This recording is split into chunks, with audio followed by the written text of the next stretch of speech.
Hi guys. Hey.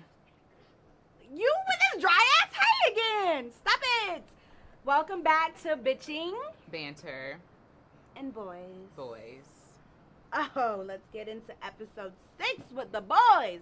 So, Issa is a little sad about her rotation, her roster, because Nico, the caliente papi, he wants to take it serious. What? He wants to have a serious relationship. Why? Right. We're trying to build a rotation here, Nico. Please rotation. get with the program. Okay? Molly had sex with Dro. That happens. Off of some, my dad's a cheater, so now I'm just gonna have fuck everything. Now I have a reason to fuck you. Right, now I have a reason to fuck you. Right. What else happens in episode 6? Ooh! What?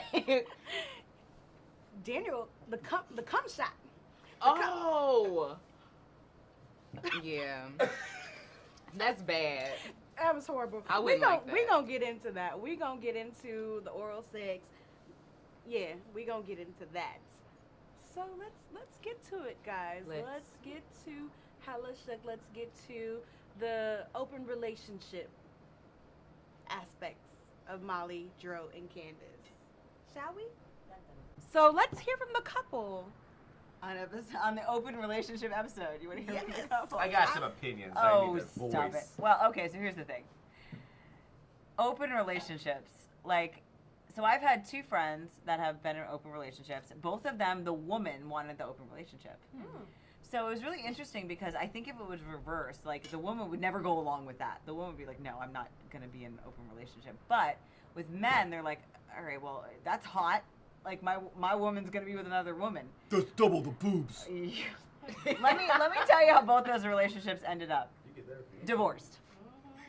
Because the bottom line is they're trying to fight for something. These women are trying to fight for something that really is not what they want. They're holding on to something else. It's like family or stigma or religion. Something is telling them I'm going to stay in this relationship and I have to stay in this relationship. So their only solution to being happy is well, if I have to be stuck with this person, let me also be allowed to fuck other people. Well, you're making a judgment on what the person wants because they're a woman. You can't say No, that. I know how you feel because I'm also a woman and I don't feel that way. I'm making an observation based on both of these situations that I have been privy to. Okay. But how does this? Let's relate this to Molly and Jerome. Okay, so for the 2 of them, we're dealing with these 2 kind of they have all this other shit going on in their lives, and I think that this relationship is their way of coping with it. So she's dealing with all this shit at work, where she is not being awarded the things that she should be awarded, and she has no control over that, right? So she's trying to find control, and she's also trying to find she needs that validation. She needs love. She needs someone to take care of her. And then we've got this other side where he is kind of in a similar situation where he's got a wife who's basically let me go fuck other people because I'm not happy, right? Yeah. And he's being well, okay, I'll do the same thing. I know he has opinions on this. So he is kind of he's well, this seems like the right relationship for me because I'm trying to do what my wife is doing. I'm trying to find someone that I can have a connection with and have fun with, right, in this open relationship. And the other driving force before you jump in is the fact that because the same night that they had sex was the same night she was planning her parents' vow renewal, and then she found out her daddy cheated on her mom 20 million years ago. Not saying I'm excusing it, but that was it was almost like I don't think she needed an excuse because Right. I think the thought It was was an already excuse. there. She needed an excuse, and that was this is the excuse. Yeah. Emotions Perfect. run deep. Well, it's funny because she's thinking of herself as this buttoned-up person, right? And it's funny that it's ironic that she's trying to exercise control over a relationship with a married person, so you inherently don't have control. So you see that scene where he's in the tub and he gets a text. It's oh shit, I have to go because my wife got locked out of the house, and that's how it will always be in relationships like that. Yeah. So unless you're actually willing to accept the reality of open relationships as being you're not always going to be available for me emotionally, then don't get into them. Yeah. And for Molly, she'll never be number 1. Never. Unless this relationship ends in a way that it's oh, this is the end of our relationship, and then maybe. But in this situation, she really is the other woman, regardless. She is. she'll never be number one until she's, and I think that's what her going to therapy is going to teach her, that she has to be number one in her life and put herself first. And I feel like once she gets to a certain place in life, then it's going to be a little bit easier to walk away from Dro, because she also had, which, fraternization, I can't really talk about fraternization because, Lord Jesus, I cross lines. You're in that fraternity. Truth. Right. Fraternization with the workplace, but she had Quentin, who was like a pretty good dude. Not talking about Lionel Sterling Brown's character, but the lawyer that works in Chicago that she hooks up with. He's pretty. He makes her laugh. He's funny. Like we saw where it was like, oh, but physically he was not like what she wanted. Right? Yeah, you know, it's like he was like, all I could he's think not about, who she should be with. Right. All I could think about was how big the statue of Jesus was. That the psychologist what you had up thought. in the corner. You're ridiculous. Oh my God. In a room, this in is the, my life. the psychologist's room, there was like a giant wall, and there was just like a giant half, like a bust of Jesus standing over like the room. Speaking of Jesus, I love it. Oh we no. had a holy Jesus moment towards the end of Are the we really episode. transitioning this way? That is a beautiful transition. It's a holy like Jesus. Are we really transitioning? Yes. Oh God.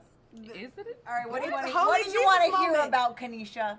I want to talk about Oral sex. the cum shot. Ah. Okay. So let me tell you. When I watched this episode. Talk about it. Okay, first of all, it's like, okay, men do not realize how much work it is a fucking job, and that's not a joke. Oh. It's a lot of work, Oh, is it? especially when there's a lot to Oh, fit we in would your never mouth. realize for any reason. I just gave you a compliment and you totally missed it. I missed it. Anyway. Wait, we roll back. No, we're not rolling back. We roll back. But, so she decides to just do it, even though this is like so not her nature and not what all her friends talk about, like, no, we're not do that. And she learned something new at the sex explosion. She learned. Right, sex she explosion. learned how to get. So this is what I will say. I don't So usually she do put that. herself out on a limb. She did this thing. I get that maybe she was into it, whatever. It is the responsibility of the guy to give you a warning when that is going to happen. It doesn't matter if it's in the mouth, out of the mouth, next to the mouth, in the ear, whatever. You got to have a warning. And Antoine has a whole opinion. I know, but this is I my would thing. love to I'm hear not going to even let you have an opinion right now because I'm ranting.